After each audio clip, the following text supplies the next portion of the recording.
My best friend spent months trying to seduce my husband because he needed to know what's out there. Now, she regrets pissing me. Cassie had been my best friend since we were roommates in nursing school, and she was there for everything important in my life, including being my maid of honor when I married Dan 3 years ago. We did everything together like weekend brunches and wine nights and couple dates when she was dating someone, which wasn't often because she had terrible taste in men.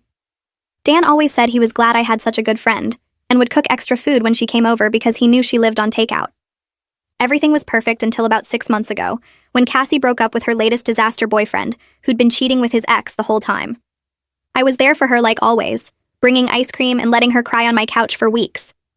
Dan was supportive too, telling her she deserved better and including her in our plans so she wouldn't feel alone. That's when I started noticing things were getting weird. Cassie began texting Dan directly instead of our group chat. Just memes at first, then asking his opinion on guys she matched with on dating apps. Dan showed me everything because he thought it was funny she wanted a male perspective, but I started feeling uncomfortable when the texts came at midnight. Then came the touching. Cassie would squeeze Dan's arm when she laughed at his jokes, rest her hand on his shoulder during conversations, and started hugging him way longer than normal. At game night, she sat next to him instead of me and kept leaning into his space. When I mentioned it later, she said I was being paranoid, and she was just comfortable around him like a brother. Brothers don't usually notice when you wear push-up bras and low-cut tops, though. The clothing thing got ridiculous fast. Cassie started dressing like she was going to a club whenever she came over. Tiny skirts, crop tops, full makeup for Sunday football. She'd bend over right in front of Dan to pick up things she definitely dropped on purpose. She started wearing the same perfume I wore and even bought the same dress I'd worn on my anniversary dinner. Dan noticed and told me privately he was getting creeped out. The breaking point was my birthday dinner. Cassie showed up in a dress so short she couldn't sit without flashing everyone and spent the whole night trying to feed Dan bites of her dessert. She kept telling inside jokes from their texts, and actually sat on his lap during pictures saying it was just for fun. When Dan pushed her off, she played it like he was being uptight. That night, I told her straight up that her behavior toward Dan was inappropriate and needed to stop. She laughed and said I was being insecure, and maybe if I was more fun, Dan wouldn't enjoy talking to her so much.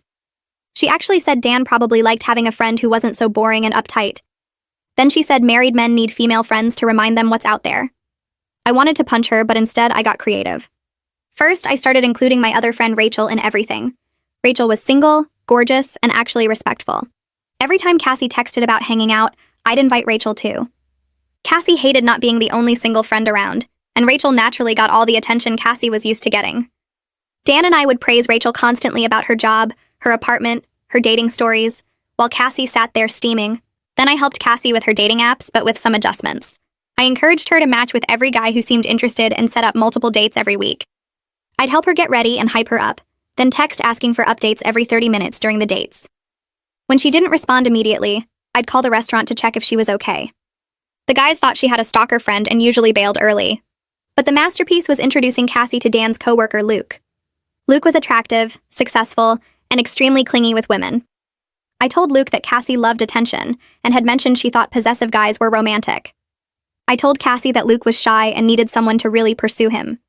Their first date lasted 6 hours because Luke wouldn't let her leave, calling it true connection. Within a week, Luke was texting Cassie hundreds of times a day and showing up at her job with flowers. She tried to complain to me, but I said it was so romantic how obsessed he was, and didn't she want someone who prioritized her? She couldn't break up with him without looking like the bad guy who led him on.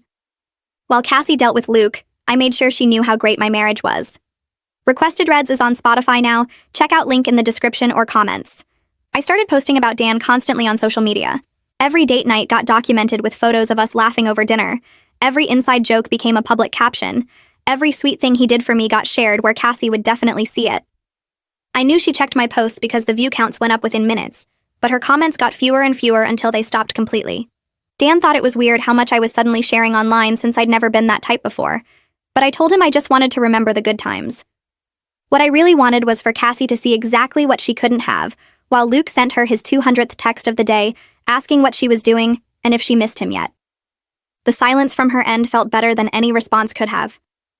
My phone buzzed around 9 on a Wednesday night with Cassie's name flashing on the screen. The text said Luke had shown up at her apartment without warning, carrying bags of groceries and pots and pans because he wanted to cook her a romantic dinner. She wrote that she didn't know how to make him leave without seeming ungrateful since he'd gone to so much trouble, and could I please give her advice on what to say. I smiled at my phone and typed back that it sounded incredibly romantic and devoted. that most women would kill for a guy who prioritized them like that, and she should really appreciate someone who cared enough to surprise her this way. I added that maybe she just wasn't used to real attention after all her bad relationships. She sent back 3 dots like she was typing, then they disappeared and I didn't hear from her again that night. Dan walked into the living room and found me refreshing Cassie's Instagram for the 5th time in 10 minutes. He stopped in the doorway and stared at me for a long moment before asking what I was doing. I clicked my phone off fast and said I was just checking in on my friend to make sure she was okay. His expression stayed flat and skeptical in a way that made my stomach twist. He didn't say anything else, just shook his head slightly and went back to the kitchen. But I could feel his disappointment hanging in the air like smoke. I told myself he didn't understand what Cassie had tried to do to us, but the look on his face stayed with me for hours. 2 weeks into the Luke situation, Cassie finally tried to end it. She texted me that morning saying she was going to break up with him at lunch because things were moving too fast and she needed space. I sent back a thumbs up and went about my day at the hospital. Around 2 in the afternoon, my phone blew up with messages from Cassie saying Luke had shown up at her work instead of meeting at the restaurant, and he was crying in the lobby saying she was the only good thing in his life. She said her coworkers were watching the whole thing and she looked like a terrible person. The next text said she'd agreed to give it another chance because he'd made such a scene and she couldn't just dump him in front of everyone. I read the messages twice and felt a warm satisfaction spread through my chest. I planned a game night for that Saturday and invited everyone except Cassie. Rachel came over with her new boyfriend. Dan's coworker brought his wife, and we set up board games and snacks like we used to do. I made sure to take lots of photos of everyone laughing and having fun, posting them throughout the night with captions about how much I loved my amazing friends. Rachel pulled me aside in the kitchen and said it felt mean to leave Cassie out when she was clearly struggling. I told Rachel that Cassie had been too busy with Luke anyway, and besides, she'd made her choices when she decided to disrespect my marriage. Rachel looked uncomfortable but didn't push it further. Cassie texted me on Monday morning saying Luke had started driving her to and from work, so they could spend more time together. She said she couldn't make excuses about being tired or needing to run errands anymore because he was right there waiting in the parking lot every single day. Her message ended with the words that she felt like she couldn't breathe. I waited an hour before responding, then sent back a long text about how relationships require compromise, and maybe she just wasn't used to someone being so attentive after all her flaky exes. I wrote that she should try to appreciate having someone who actually wanted to be around her instead of pushing away a good thing. She left me on read. Dan's best friend Boyd came over on Thursday night for beer and sports. They sat in the living room while I took a shower and I heard their voices through the bathroom door when I turned off the water. Boyd was asking Dan if everything was okay with me because I seemed different lately, more focused on other people's problems than my own life. Dan's voice got quiet and serious as he admitted he was worried about how obsessed I'd become with the whole Cassie situation. He said I wasn't acting like myself, and he didn't know how to bring it up without starting a fight. I stood frozen with my towel wrapped around me, listening to my husband tell his best friend that he was concerned about who I was becoming. Friday afternoon, Cassie called me instead of texting. Her voice was shaky and thick with tears as she told me Luke had gone through her phone last night and gotten upset about her having male coworkers' numbers saved. She said he'd asked why she needed to talk to other men when she had him, and he'd made her explain every single contact in her phone. I could hear the fear under her words, the way she was asking me if this was normal relationship stuff, or if she should be worried. Part of me knew I should tell her to run, but the other part remembered her sitting on Dan's lap at my birthday dinner. I told her Luke was probably just insecure from past relationships, and she should be patient with him while he learned to trust her. She thanked me quietly and hung up. I felt satisfied. My coworker Fairchild caught me in the break room on Monday and mentioned she'd seen me and Dan at that Italian place downtown on Saturday night. She asked if it was weird running into Cassie and Luke there since they'd been sitting just a few tables over. I felt my face get hot as I realized Dan had definitely noticed where we were eating, had probably figured out I'd chosen that specific restaurant because I knew Cassie and Luke would be there. Fairchild kept talking about how cute Dan and I looked together, compared to how tense Cassie's table seemed, and I mumbled something about needing to get back to work. Dan didn't say anything about it that night, but he watched me differently, like he was trying to figure out who I really was. 3 weeks into dating Luke, Cassie texted me a screenshot of a message from him saying he loved her.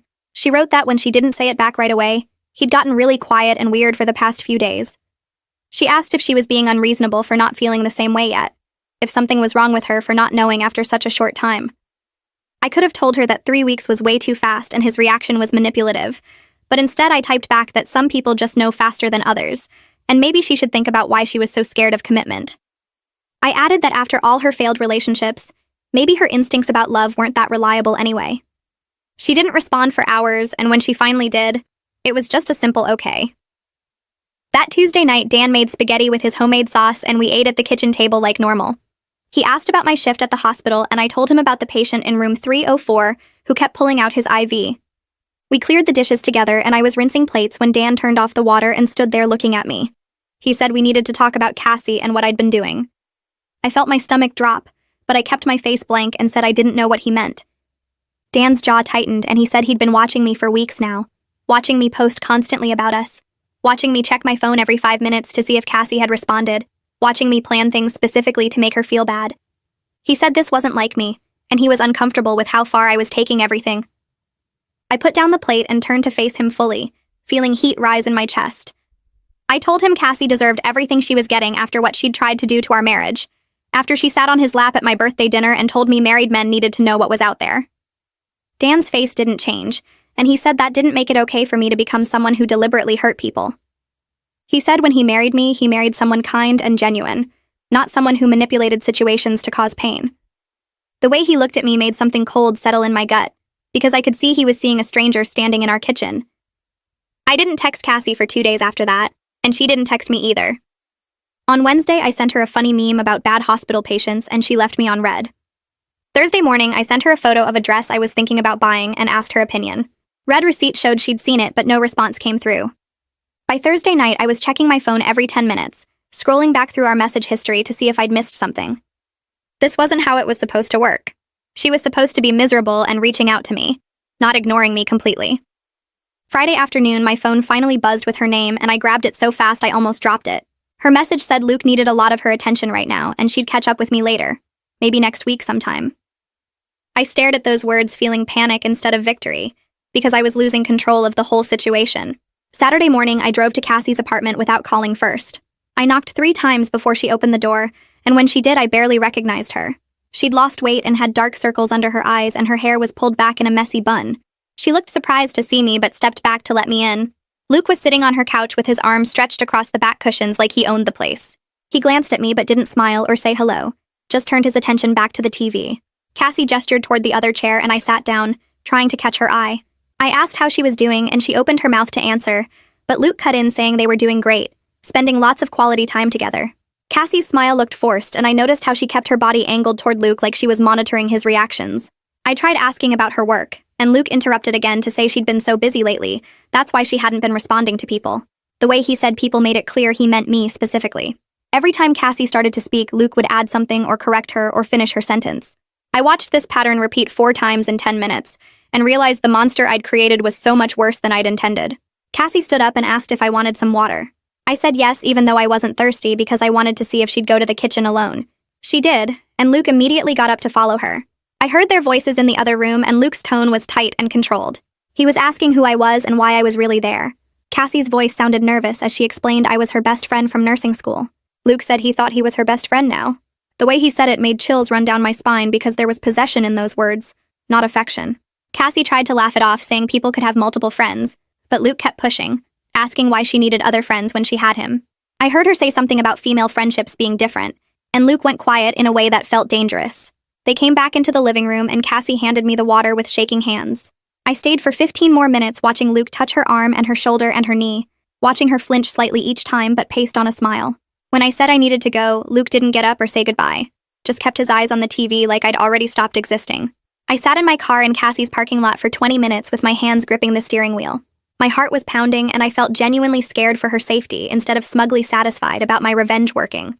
Luke's behavior had crossed from annoying into controlling, and I'd set this whole thing in motion by telling him Cassie liked possessive guys.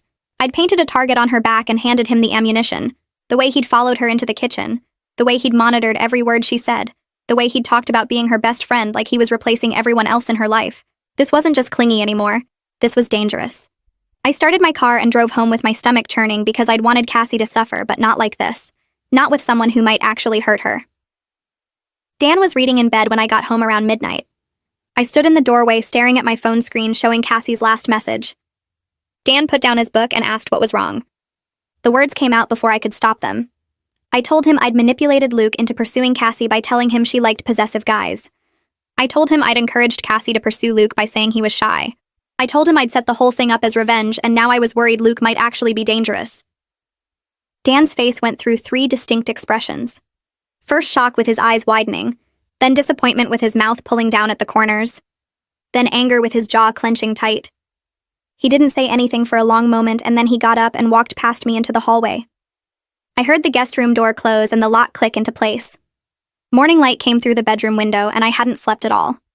I found Dan in the kitchen making coffee, and he didn't look at me when I came in. I poured myself a cup and waited. He finally spoke and said I needed to fix what I'd done before someone got hurt. He said he wasn't sure he could look at me the same way after learning how far I'd taken this revenge. His words cut deeper than anything Cassie had said, because Dan's opinion was the one that actually mattered to me. He said the woman he married wouldn't have deliberately put someone in danger no matter what they'd done. He asked me when I'd become someone who caused harm instead of prevented it. I tried to explain that I just wanted Cassie to feel uncomfortable, to understand what it was like to deal with unwanted attention, but Dan shook his head. He said intentions didn't matter when the result was someone trapped with a controlling person. He left for work without kissing me goodbye. I called Luke's workplace HR department from my cell phone with my number blocked. A woman answered and said her name was Laura Fairchild, and asked how she could help. I described concerning behavior patterns without using Cassie's name. I said an employee had been exhibiting obsessive behavior toward someone they were dating, showing up at their workplace repeatedly, sending hundreds of texts daily, following them into other rooms.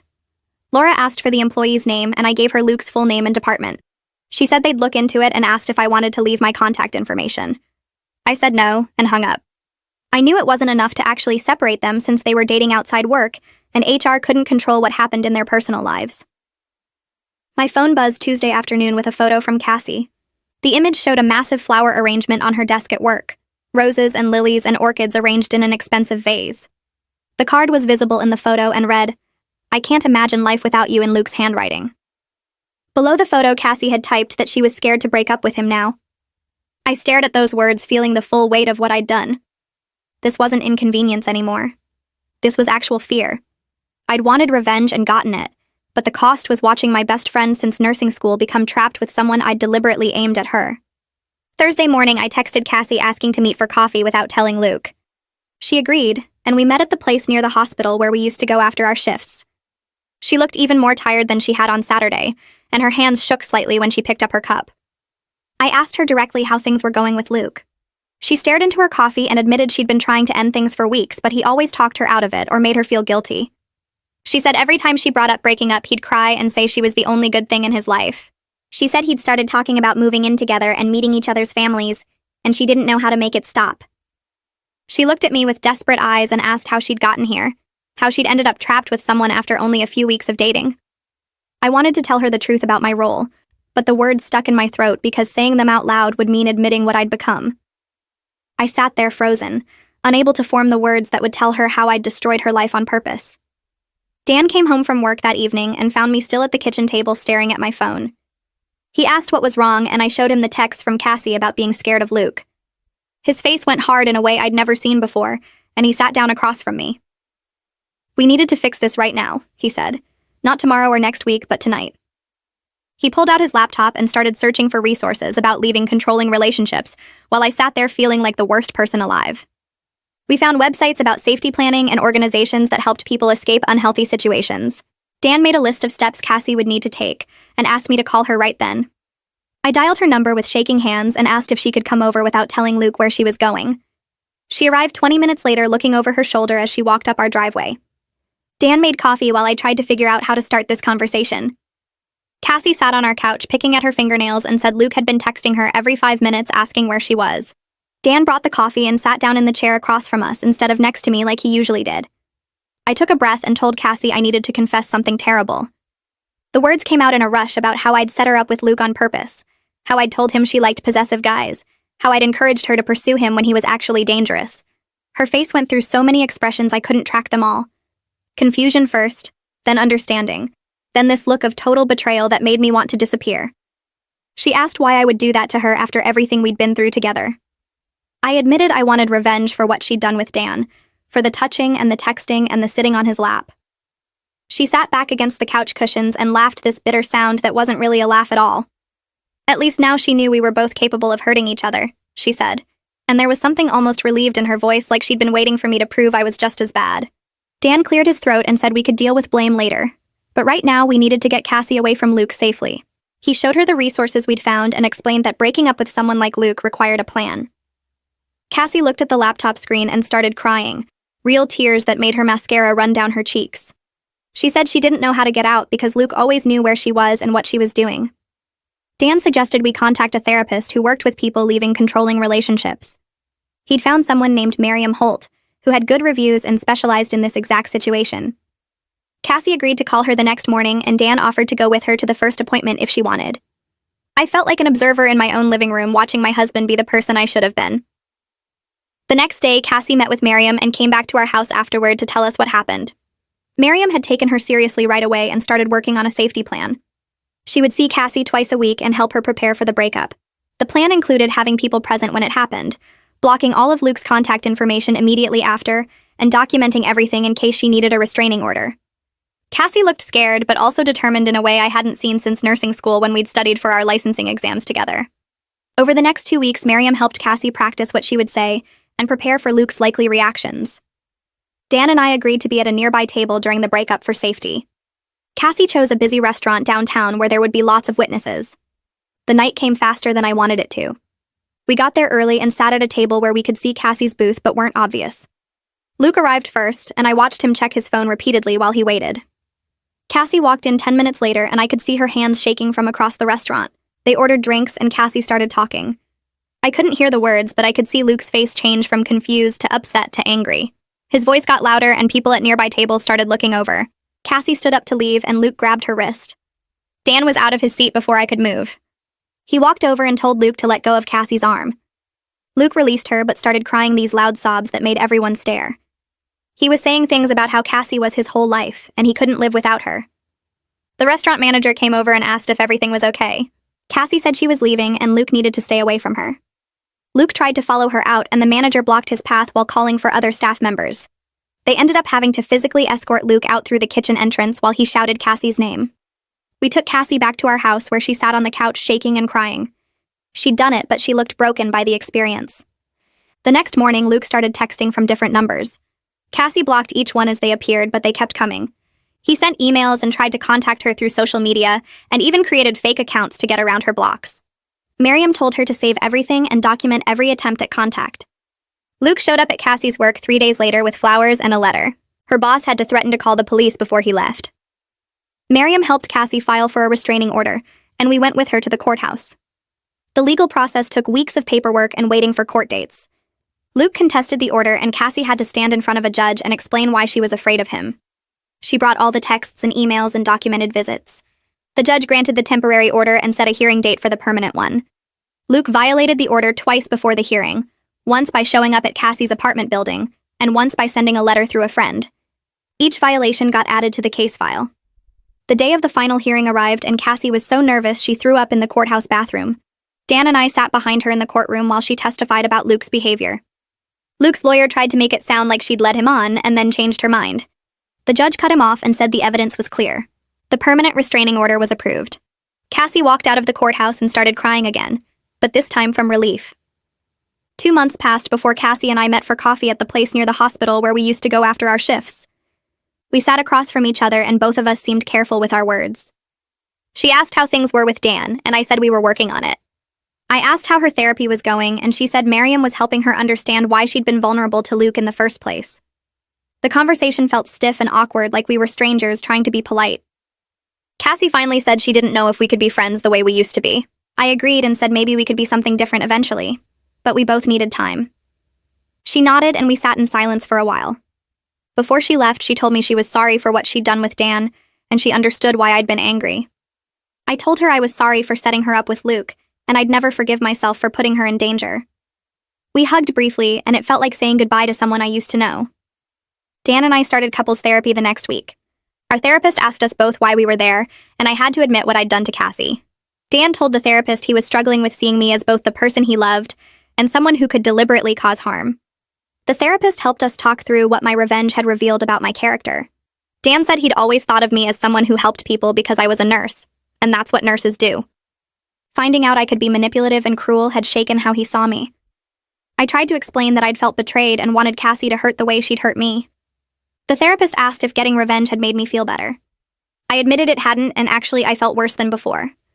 We went to therapy every week, and slowly Dan started to trust me again, but it wasn't the same easy trust we'd had before. 6 months later, Cassie and I texted occasionally about surface things like work and the weather. We met for coffee every few weeks and talked about safe topics. We were both different people than we'd been a year ago. She was more careful about who she trusted, and I was more aware of what I was capable of doing when I felt threatened. Dan and I were rebuilding our marriage through therapy, but sometimes I caught him looking at me with questions in his eyes that didn't used to be there. He'd ask me things like whether I'd really meant something I said or if I was manipulating him. Each time he asked, it felt like a small cut, because I knew I'd earned his doubt. I'd wanted revenge on Cassie for trying to take what was mine, and I'd gotten it. She'd been trapped with someone dangerous and scared and sorry for what she'd done. But the victory didn't feel like winning. It felt like I'd proven I was exactly the kind of person I'd been angry at her for being. Someone who would hurt their friend to get what they wanted. Someone who valued being right more than being good. I'd protected my marriage but damaged it in the process because Dan now knew what I was capable of when I felt betrayed. Cassie and I would probably never be close friends again, and that was a loss I'd have to carry. I got my revenge and proved she couldn't take my husband, but the cost was becoming someone I didn't recognize when I looked in the mirror.